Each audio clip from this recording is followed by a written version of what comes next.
Where did you get hit?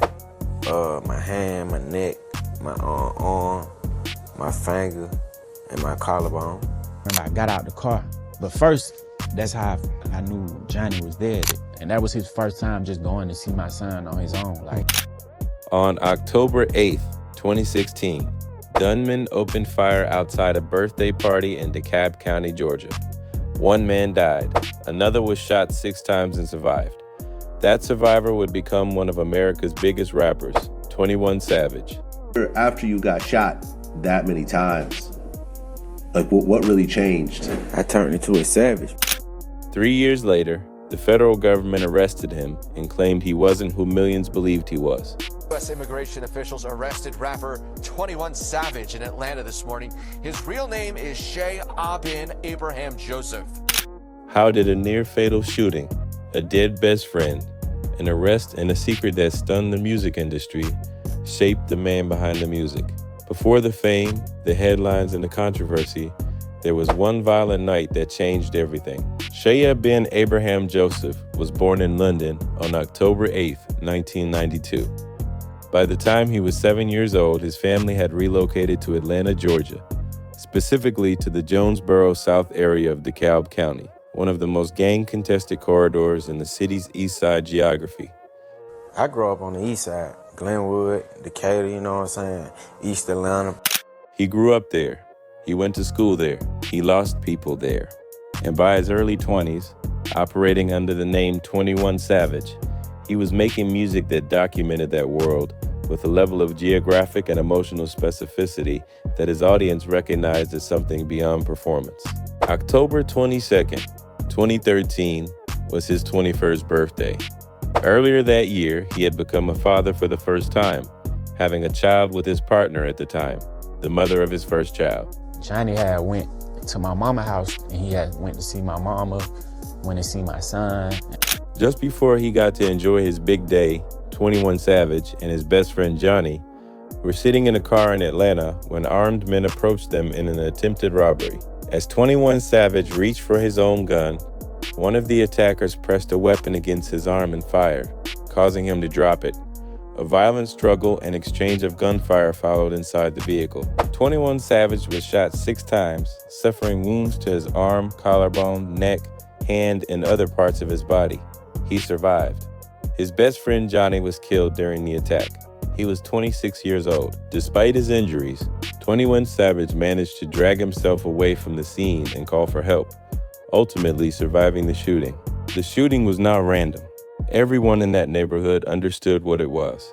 It was the visible surface of a gang conflict that had been building across DeKalb County's street organizations for months. A conflict rooted in the territorial logic of the Bloods-affiliated sets operating across Stone Mountain, Decatur, and the Zone 6 corridor that connects DeKalb County to Atlanta's east side. Side neighborhood, so that's what I been. The blood shit really just my family blood.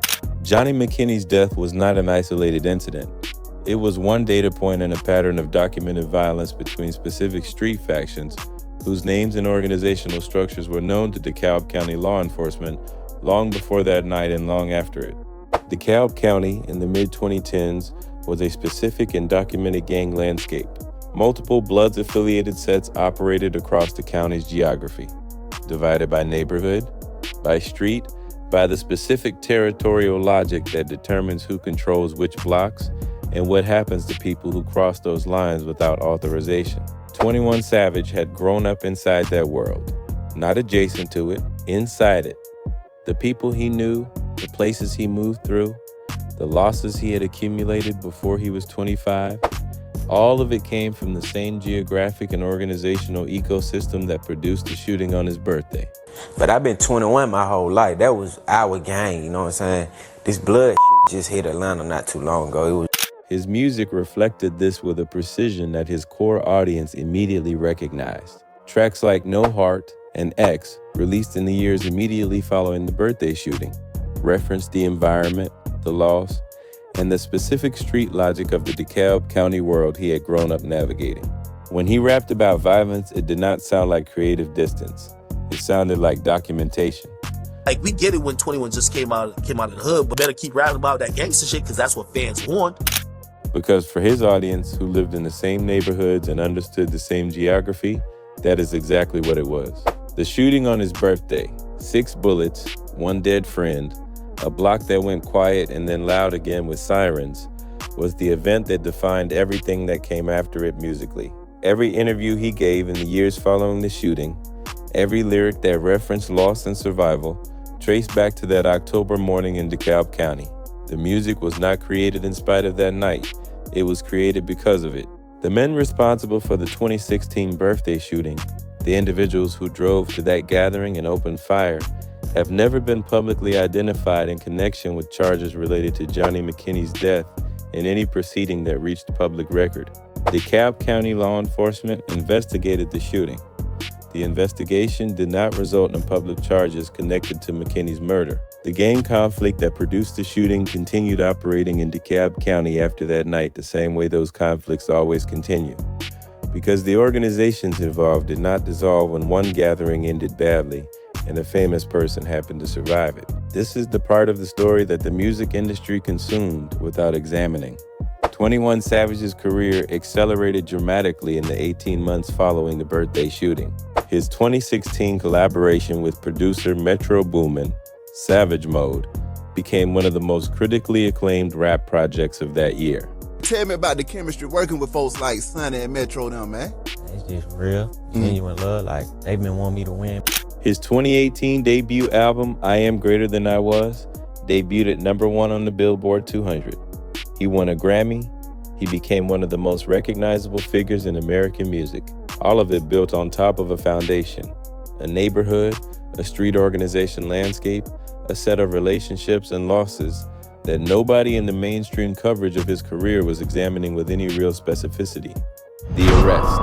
On February 3rd, 2019, at the Super Bowl weekend hosted in Atlanta, 21 Savage was scheduled for multiple high-profile appearances. Then federal immigration and customs enforcement agents detained him during a traffic stop. Rapper 21 Savage has been taken into custody by U.S. Immigration and Customs Enforcement in Atlanta. ICE went public almost immediately.